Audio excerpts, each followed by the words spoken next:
चाललंय, आम्ही थांबतोय. बैलगाडी मालक तुम्ही विचार करा आणि तुम्ही थांबला तर सगळं काही साध्य होईल.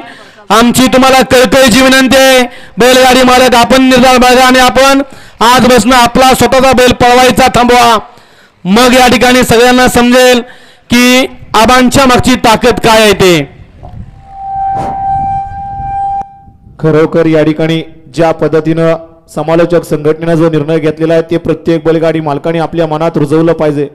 कारण लक्षात घ्या, ही बैलगाडी शर्यत चालू करताना शेवटचा नमस्कार आबांनी या ठिकाणी कोर्टामध्ये हात जोडून केला होता.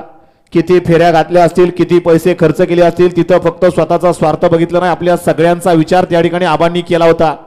आणि आबांना का त्रास झाला, कशामुळं आबांनी या ठिकाणी राजीनामा दिलेला आहे, परंतु आपण बैलगाडी मालकांनी त्यांना या ठिकाणी परत एकदा या कार्यात रुजू होण्यासाठी सगळ्यांनी एकजुटीनं आबांना या ठिकाणी सांगायचं आणि परत रुजू हा म्हणून बोलायचं आहे. त्याशिवाय या ठिकाणी बैलगाडी मालक आपली बैलगाडी शर्यत अधुरी आहे. असे या बैलगाडी क्षेत्राचे गाड्या सुटल्या.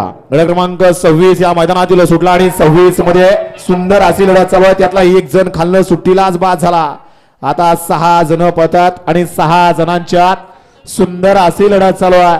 जिगरबाज बैल आणि त्यावरती बसणारा मर्दानी ड्रायव्हरांचा खेळ चालू आहे. कोण बाजी मारतोय, अतिशय सुंदर आणि बाजी मारली. अशा क्रमांक 26 चा निकाल निकाल आणि निकाल 26 चा निकाल आहे. तास क्रमांक 4 वर धावलेली गाडी खंडोबा प्रसन्न प्रेस मंडलकर कोटडी यांचा चिक्या आणि बाळूमा प्रसन्न ओम जाधव खंड सुट्टी मेकर इरफान भैया शेख यांचा लक्ष. या गाडीचा 1 नंबरला विजेत्या बैलगाडी मालकाचं चालकाचं लक्षाचं आणि चिक्याचं हार्दिक हार्दिक असं अभिनंदन आहे. वळवा क्रमांक 27 वळवा 27 मध्ये एकला आई तुझा आणि प्रसन्न श्री जयराम बांधला सोरटे यांचा घरचा असा सुंदर